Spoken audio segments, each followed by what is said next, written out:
Cricket की दुनिया यानी गेम ऑफ क्रिकेट में आपका स्वागत है।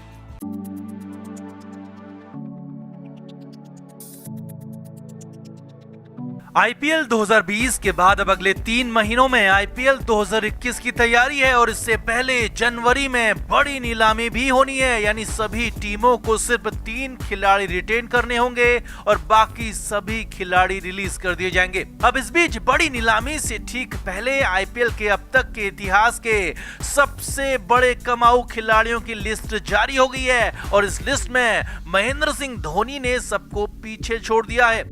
अब हैरानी की बात यह भी है कि विराट कोहली काफी पीछे रह गए और रोहित शर्मा भी विराट से आगे निकल गए। तो कैसे और किस आधार पर बनी लिस्ट, कैसे धोनी ने मारी बाजी, आपको बताते हैं सब कुछ। आप भी इस लिस्ट पर कमेंट बॉक्स में अपनी राय हमें जरूर दें और वीडियो को शेयर भी करें। तो आईपीएल में अब तक के सभी सीजन मिलाकर किस क्रिकेटर को कितने करोड़ रुपए कमाई मिली है, किस क्रिकेटर ने आईपीएल में अपनी फीस से सबसे ज्यादा रुपए कमाए हैं, इसके ही आधार पर ये लिस्ट जारी की गई है और इस लिस्ट में एमएस धोनी का नाम सबसे ऊपर है। यानी धोनी ने इंडियन प्रीमियर लीग में अब तक सबसे ज्यादा की कमाई की है और धोनी ने कुल 137 करोड़ रुपए अब तक कमाए हैं। और बड़ी बात यह है कि अभी आगे भी धोनी की ये कमाई जारी रहने वाली है, क्योंकि कम से कम अगले 2 सीजन तो धोनी खेलने वाले हैं। तो 2008 में पहले आईपीएल में धोनी को 6 करोड़ से ज्यादा की मोटी रकम मिली थी। हालांकि अब तो कुछ अनकैप्ड खिलाड़ी भी इससे ज्यादा की कमाई कर लेते हैं, लेकिन 2008 में 6 करोड़ की रकम बहुत ज्यादा थी और किसी ने इसकी कल्पना तक नहीं की थी। धोनी ने 2009 और 2010 में भी वही 6 करोड़ से ज्यादा की कमाई की और इसके बाद आईपीएल 2011 से लेकर 13 तक धोनी ने अगले 3 साल लगातार 8 करोड़ 20 लाख की हर साल की कमाई की। 2014 में बीसीसीआई ने फर्स्ट चॉइस रिटेंशन की फीस बढ़ाकर 12.5 करोड़ रुपए कर दी, जिसके बाद धोनी ने अगले 3 साल तक 12.5 करोड़ रुपए हर साल के हिसाब से कमाए और इसके बाद आईपीएल 2018 से फर्स्ट चॉइस रिटेंशन की कीमत 15 करोड़ कर दी गई और इसके बाद तो धोनी ने अगले 3 सीजन में 45 करोड़ रुपए की कमाई की और कुल मिलाकर अब तक धोनी 137 करोड़ की कमाई कर चुके हैं, जिनमें अन्य नकद पुरस्कार जैसे मैन ऑफ द मैच या फिर सुपर स्ट्राइकर जैसे अवार्ड शामिल ही नहीं है। टी20 लीग से 137 करोड़ रुपए से ज्यादा की आय के साथ धोनी आईपीएल में अब तक सबसे ज्यादा भुगतान करने वाले खिलाड़ी के रूप में उभरे। मुंबई इंडियंस के कप्तान रोहित शर्मा इस लिस्ट में दूसरे नंबर पर हैं। जी हां, रोहित शर्मा धोनी के बाद दूसरे नंबर पर काबिज हैं। रोहित ने आईपीएल इतिहास में अब तक 131 करोड़ की कमाई की है। 2008 से 2010 तक पहले 3 सीजन रोहित शर्मा ने डेक्कन चार्जर्स के साथ खेला और 3 करोड़ हर साल के हिसाब से 3 साल में 9 करोड़ रुपए की कमाई की।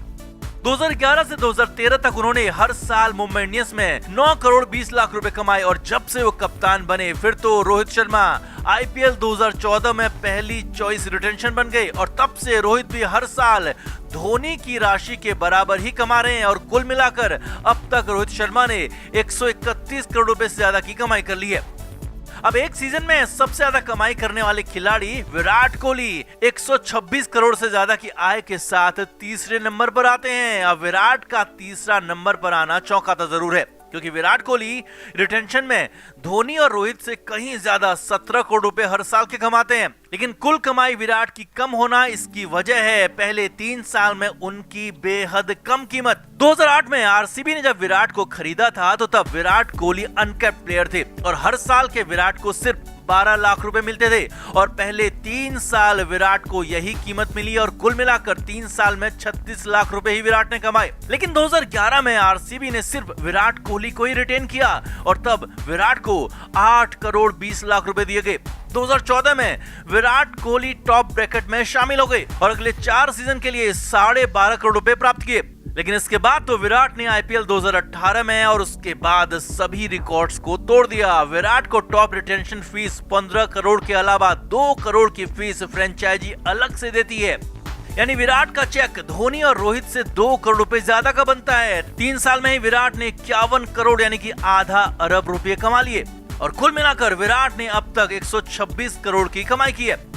अब इस लिस्ट के आने के बाद एक बार फिर रोहित और विराट को लेकर भी जंग छिड़ गई है और कुछ लोग तो रोहित शर्मा को इसी लिस्ट के आधार पर विराट से बेहतर और विराट से आगे कहने लगे हैं, जिसमें पूर्व क्रिकेटर गौतम गंभीर जैसे नाम भी शामिल है।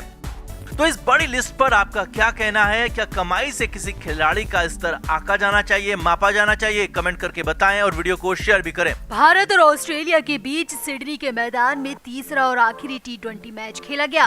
पहले दोनों ही मैचों की तरह ये मैच भी बेहद रोमांचक रहा और खासा एंटरटेनिंग भी रहा। अब मैच का नतीजा भले ही कुछ भी रहा हो, लेकिन इस मैच में भारत के साथ जबरदस्त धोखेबाजी हुई। जी हाँ, कंगारुओं की धरती पर कंगारुओं के अंपायरों ने भारत के साथ महा धोखा किया। इस दौरान मैक्सवेल के खातिर नियम कायदे ही बदल दिए गए। मैक्सवेल के लिए सब कुछ दांव पर लगा दिया गया। मैच के बाद कप्तान विराट कोहली ने इस पर पूरी पोल भी खोल दी। तो आपको बताते हैं 13वें ओवर में कैसे हुई महाधोखेबाजी, कैसे हुआ भारत के साथ सबसे बड़ा पक्षपात। आप भी इस धोखे और पक्षपात पर अपना कमेंट जरूर करें, अपनी राय जरूर दें और वीडियो को भी शेयर करें। तो भारत और ऑस्ट्रेलिया के बीच खेली गई T20 सीरीज को भारत ने जीत लिया है। अब इस सीरीज को भारत की जीत के साथ साथ ऑस्ट्रेलिया में भारत के साथ हुई धोखेबाजी के लिए भी याद किया जाएगा। तीसरे मैच में एक नहीं बल्कि दो बार धोखेबाजी हुई और दूसरी बार तो मामला इतना बड़ा था कि मैक्सवेल को जीवन दान तक मिल गया। तो आपको सिलसिलेवार तरीके से बताते हैं। दरअसल भारत के साथ ये महाधोखा 13वें ओवर में हुआ, जब युजवेंद्र चहल गेंदबाजी कर रहे थे। ओवर की आखिरी बॉल में भारत के साथ साथ ये पक्षपात हुआ।